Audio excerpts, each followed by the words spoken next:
نحمده ونصلي على رسوله الكريم اما بعد فاعوذ بالله من الشيطان الرجيم بسم الله الرحمن الرحيم وإذ قلنا ادخلوا هذه القرية فكلوا منها حيث شئتم رغدا وادخلوا الباب سجدا وقولوا حطة نغفر لكم خطاياكم وسنزيد المحسنين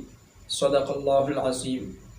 اس سے ماقبل آیت کے اندر اللہ تعالیٰ نے بنی اسرائیل کے اوپر اپنے انعام کا ذکر کیا کہ ان کے لیے آسمان سے من و سلوہ نازل فرمایا اور ان سے صرف ایک ہی چیز کی مانگ تھی کہ وہ ظلم نہ کرے، لیکن بنی اسرائیل نے اس کے الٹ کیا۔ وَإِذْ قُلْنَا ادْخُلُوا هَٰذِهِ الْقَرْيَةَ، اور جب ہم نے حکم دیا بنی اسرائیل کو ادخلوا هَٰذِهِ الْقَرْيَةَ کہ داخل ہو جاؤ اس بستی کے اندر۔ تفسیر ابن کثیر کے اندر لکھا ہوا ہے کہ اس قریہ سے مراد بیت المقدس ہے، یعنی کہ بنی اسرائیل کو بیت المقدس کے اندر جانے کا حکم ہوا۔ فَكُلُوا مِنْهَا حَيْثُ شِئْتُمْ، پس کھاؤ اس شہر میں سے جہاں سے تم چاہو، رغداً کشادگی کے ساتھ، یعنی کھانے کے اندر کوئی تمہارے لیے کوئی قانون نہیں ہے کہ تم کم کھاؤ یا زیادہ کھاؤ، جتنا کھا سکتے ہو، جہاں سے کھا سکتے ہو تم کھاؤ، تمہارے لیے بالکل آزادی ہے۔ وَادْخُلُوا الْبَابَ سُجَّدًا، اور داخل ہو جاؤ دروازے سے سجداً سجدہ کرتے ہوئے۔ تو پرانے دور کے اندر شہر ہوتا تھا بڑا سارا اور اس کا ایک دروازہ ہوتا تھا، تو اس طرح یہودیوں کو حکم ہوا کہ وہ دروازے میں جب شہر کے داخل ہوں تو سجدہ کرتے ہوئے داخل ہو جائیں۔ وَقُولُوا حِطَّةٌ، اور حِطَّةٌ کا لفظ کہتے ہوئے اس شہر کے اندر داخل ہو جائے۔ نغفر لکم، جب تم یہ کرو گے نغفر لکم تو ہم تمہاری تمام خطائیں، تمہارے گناہ، تمہاری سرزشیں سب کچھ معاف فرما دیں گے۔ خطایاکم، تمہاری خطائیں، وسنزید المحسنین، اور عنقریب ہم زیادہ بڑھائیں گے نیکی کرنے والوں کے لیے اجر و ثواب۔ بنی اسرائیل سے یہ مانگتی کہ شہر کے اندر جب داخل ہو تو سجدہ کرتے ہوئے داخل ہو، اور دوسرا یہ کہ حطۃ کا لفظ کہتے ہوئے داخل ہو۔ بخاری شریف کے اندر روایت ہے، نبی کریم صلی اللہ علیہ وآلہ وسلم نے فرمایا کہ بنی اسرائیل کو حکم ہوا کہ وہ سجدہ کرتے ہوئے شہر کے اندر داخل ہو اور حطۃ کا لفظ کہتے ہوئے داخل ہو، لیکن انہوں نے اس کلمے کو بدل ڈالا، بلکہ انہوں نے اپنی رانوں کو گھسیٹتے ہوئے شہر کے اندر داخل ہوئے اور حطۃ کے بجائے انہوں نے حنطۃ کا لفظ کہا۔ حنطۃ کا لفظ، حنطۃ کہتے ہیں گندم حاصل کرنے کو، تو انہوں نے اس قول کو بدل ڈالا۔ فبدل الذین ظلموا، پس بدل ڈالا ان ظالموں نے قولاً اس بات کو، غیر الذی، علاوہ اس بات کے، قیل لہم، جو ان کو کہی گئی تھی۔ آسان الفاظ کے اندر، یعنی جو ان کو کہا گیا تھا وہ نہیں مانا اور اپنی منمانی کی، اپنی مرضی کی۔ فَأَنزَلْنَا عَلَى الَّذِينَ ظَلَمُوا، پس جو لوگ اللہ تعالیٰ کی نہیں مانتے، اللہ تعالیٰ کے فرمان نہیں مانتے، تو پھر اللہ تعالیٰ بھی ان کے اوپر عذاب نازل کرتا ہے۔ فَأَنزَلْنَا، پس نازل کیا ہم نے، عَلَى الَّذِينَ، ان لوگوں کے اوپر، ظلموا، جنہوں نے ظلم کیا، یعنی اس سے مراد بنی اسرائیل ہے، رجزاً، عذاب کا ٹکڑا یا عذاب یا بدل۔ تو بنی اسرائیل کے اوپر ایک ہی دوپہر کے اندر جب اللہ نے ان کے اوپر عذاب نازل فرمایا تو دوپہر کے اندر ان کے 70,000 یہودی وہ طاعون کی بیماری سے مر گئے۔ تو جب انہوں نے اللہ تعالیٰ کی نافرمانی کی تو اللہ تعالیٰ نے ان کے اوپر عذاب نازل فرمایا۔ من السماء، آسمان سے، بما کانوا یفسقون، بسبب اس کے کہ وہ نافرمانی کرتے تھے، وہ فسق کرتے تھے۔ وَإِذِ اسْتَسْقَىٰ مُوسَىٰ لِقَوْمِهِ، اور جب پانی مانگا موسیٰ علیہ السلام نے، جب پانی طلب کیا موسیٰ علیہ السلام نے اپنی قوم کے لیے، فَقُلْنَا اضْرِب بِعَصَاكَ الْحَجَرَ، تو ہم نے موسیٰ علیہ السلام سے فرمایا کہ اپنی لاٹھی کو اس پتھر کے اوپر مار دے۔ فَانْفَجَرَتْ مِنْ حُسْنَتَا عَشْرَةَ عَيْنًا، پس جب موسیٰ علیہ السلام نے اپنی لاٹھی کو اس پتھر کے اوپر مارا تو اللہ تعالیٰ نے اس پتھر سے 12 چشمے نکال دیے۔ تو ایک پتھر سے جس کے اندر کوئی زندگی کے کوئی آثار ہوتے ہی نہیں ہے، نہ وہاں پر آکسیجن ہوتی ہے، نہ وہاں پر پانی ہوتا ہے، نہ کوئی سبزہ ہوتا ہے، بلکہ خالی ایک پتھر ہوتا ہے بے جان سا، تو اللہ تعالیٰ نے اس سے جو ہے وہ 12 چشمے نازل فرمائے۔ یہ اللہ تعالیٰ کی ایک قدرت ہے۔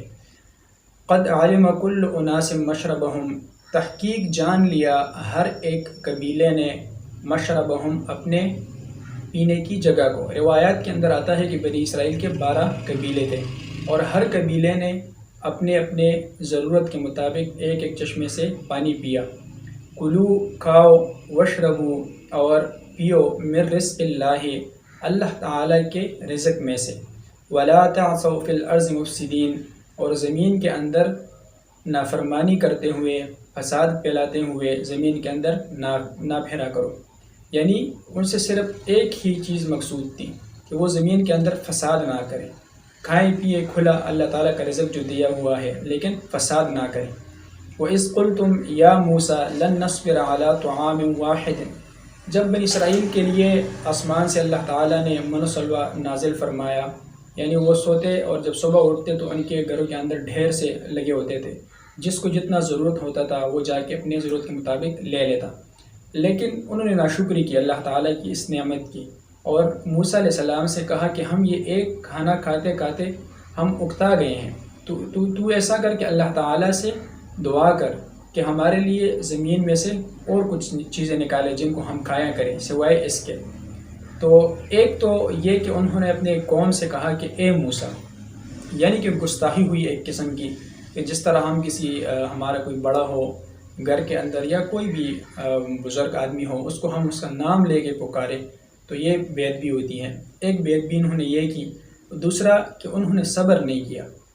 یہ ہمارے لیے بھی سبق ہے کہ جب اللہ تعالیٰ کی طرف سے کوئی آزمائش ہو یا کوئی بھی نعمت ہو اللہ تعالیٰ کی طرف سے، تو نعمت کے اوپر اللہ تعالیٰ کا شکر کرتے ہوئے اس پر صبر کریں، اور اس شکر کے بدلے میں اللہ تعالیٰ اس کو بڑھا کے دیں گے۔ لیکن اگر کوئی مصیبت آ جائے، کوئی مشکل آ جائے، کوئی بھی ہو، تو اس پر ہمارا کام ہوتا ہے کہ صبر کریں، اور دل کے اندر یہ ارادہ رکھیں، یہ نیت رکھیں کہ یہ سب اللہ تعالیٰ کی طرف سے ہے۔ جب ایک مصیبت اللہ کی طرف سے آئی ہے تو اللہ ہی اس کو جو ہے نا ختم کریں گے، اور انسانوں کے لیے صرف صبر کی ہے۔ اللہ تعالیٰ نے مصیبت کے وقت انسانوں کے لیے صبر کا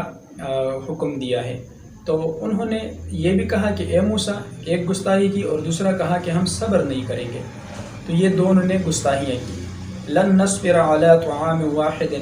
ہم ایک ہی کھانے کے اوپر بالکل صبر نہیں کریں گے۔ فادع لنا ربک، پس پکار ہمارے لیے اپنے رب کو، یخرج لنا، کہ نکالے ہمارے لیے، مما، اس میں سے، تنبت الارض، جو زمین اگاتی ہے، یعنی کہ جو آسمانوں سے ان کے لیے رزق آتا تھا بالکل پکا پکایا تیار، اس کو انہوں نے ٹکرا دیا، اس کی ناشکری کی، اور انہوں نے یہ ڈیمانڈ رکھی کہ ہمارے لیے زمین سے کوئی چیز اگا کریں۔ تو اللہ تعالیٰ نے وہ اس طرح کہے کہ زمین میں سے، من بقلہا، جو سبزیوں میں سے ہو، وقصائہا، تروں میں سے، ککڑیوں وغیرہ میں سے، وفومہا، اور گندم ہو، تھوم ہو، وعدسہا، اور مسور ہو، وبصلہا، اور پیاز ہو، یعنی کہ مختلف چیزوں کی اس طرح کی ڈیمانڈ رکھی کہ موسیٰ تو اللہ سے پکار کے ہمارے لیے اس طرح کی چیزیں زمین سے اگائے اللہ تعالیٰ۔ قال اتستبدلون، تو موسیٰ علیہ السلام نے فرمایا کیا چاہتے ہو تم بدلے میں، الذی، وہ چیز، ہوا ادنا، جو کہ ادنا ہے، بالذی، بدلے اس کے، ہوا خیر، جو کہ بہتر ہے۔ یعنی اللہ تعالیٰ نے تمہارے لیے پتھر سے جو ہے نا چشمے جاری کیے،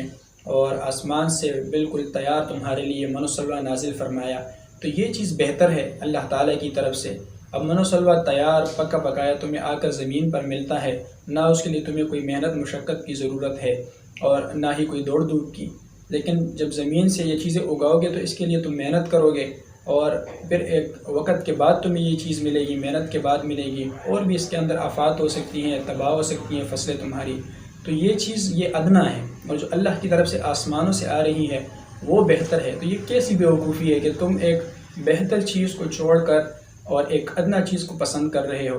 اہبطوا مصرا فإن لکم ما سألتم، تو اللہ نے ان کی یہ دعا قبول فرمائی، اور انہوں نے ناشکری کی، اس وجہ سے پھر اللہ تعالیٰ نے یہ بھی ان کے لیے ایک طرح کا عذاب نازل کر دیا۔ اہبطوا، اتر جاؤ، مصرا، اس شہر سے، فإن لکم ما سألتم، بس تمہارے لیے وہ ہے جو تم سوال کرتے ہو، یعنی تب بھی ان کی مرضی کو ہی چاہا۔ وَضُرِبَتْ عَلَيْهِمُ الذِّلَّةُ وَالْمَسْكَنَةُ، اور مار دی گئی ان کے اوپر ذلت اور محتاجگی۔ ذلت ان کی کیا ہے کہ بنی اسرائیل کی آپ ہسٹری اٹھا کر دیکھ لیں تو یہ ہمیشہ سے یہ محکوم رہے ہیں، فرعون کے محکوم رہے ہیں، اور آج کل کے دور کے اندر بھی جتنے یہودی ہیں وہ کسی نہ کسی حکومت کے، کسی نہ کسی قوم کے محکوم ہے۔ موجودہ جو بنی اسرائیل ہے، یہ صرف بظاہر ہمیں بنی اسرائیل جو ہے نا بس ایک علاقہ لگ رہا ہے کہ یہاں پر یہودی آباد ہے، حالانکہ یہ سارے یونائٹڈ اسٹیٹ ہو گئے یا کیا نام ہے اپنا انگلینڈ وغیرہ ہو گیا، UK وغیرہ، یہ سب ان کی جو ہے نا ہیلپ کر رہے ہیں اور ان کو طرح طرح کی جو ہے نا یہ آسائشیں فراہم کرتے ہیں، اور مطلب یہ ہے کہ ان کے اوپر ان دو جو ہے نا اسٹیٹس کا ہاتھ ہے، تو یہ ان کے محکوم ہے۔ تو یہ ذلت ان کے لیے شروع سے لے کر تا قیامت رہے گی کہ یہ کسی نہ کسی کے یہ محکوم رہیں گے۔ ایک ان کے لیے یہ ذلت تھی، دوسرا یہ کہ ان کے لیے من و سلوہ جو اللہ تعالیٰ نے اتارنا تھا، زمین سے اتارا تھا، تو اللہ تعالیٰ نے وہ بھی ان سے لے لیا، اور تیسرا یہ کہ ان کے اوپر غربت آ گئی، اور اگر ایک کوئی آدمی وہ جو ہے مالدار ہو تو وہ اپنا مال جو ہے نا دوسروں سے چھپاتا تھا کہ کوئی مجھ سے چھین نہ لے، اور اپنی غربت کو جو ہے نا وہ ظاہر کرتا تھا۔ تو یہ طرح طرح کے ان کے اوپر اللہ تعالیٰ نے مختلف قسم کے عذابات اور محتاجگیاں نازل فرمائی۔ وباءوا بغضب من اللہ، اور مستحق ہوئے وہ اللہ تعالیٰ کے غضب کے، یعنی جب انہوں نے اللہ تعالیٰ کی نافرمانی کی تو پھر اللہ تعالیٰ نے ان کے اوپر یہ مختلف قسم کے آفات نازل فرمائے۔ ذالک، یہ وجہ اس کی اللہ تعالیٰ فرماتے ہیں، بیان فرما رہے ہیں، یعنی ایسا نہیں ہے کہ اللہ تعالیٰ نے ان کے اوپر ظلم کیا، بلکہ اس کی وجہ یہ ہے کہ بِأَنَّهُمْ كَانُوا يَكْفُرُونَ بِآيَاتِ اللَّهِ۔ ایک بات تو یہ اللہ تعالیٰ کے آیتوں کا انکار کرتے تھے، ناشکری کرتے تھے، اور دوسرا وَيَقْتُلُونَ النَّبِيِّينَ بِغَيْرِ الْحَقِّ، اور انبیاء کو شہید کرتے تھے ناحق، یعنی اس وقت جو ان کے اوپر اللہ تعالیٰ نے نبی نازل فرمائے پہلے تو وہ ان کو شہید کیا کرتے تھے، یہ بنی اسرائیل، اور اللہ کی آیتوں کا انکار کرتے تھے۔ ذالک، یہ اس وجہ سے بما عصوا، کہ انہوں نے نافرمانی کی، وکانوا یعتدون، اور وہ حد سے بڑھ گئے۔ وآخر دعوانا ان الحمد للہ رب العالمین۔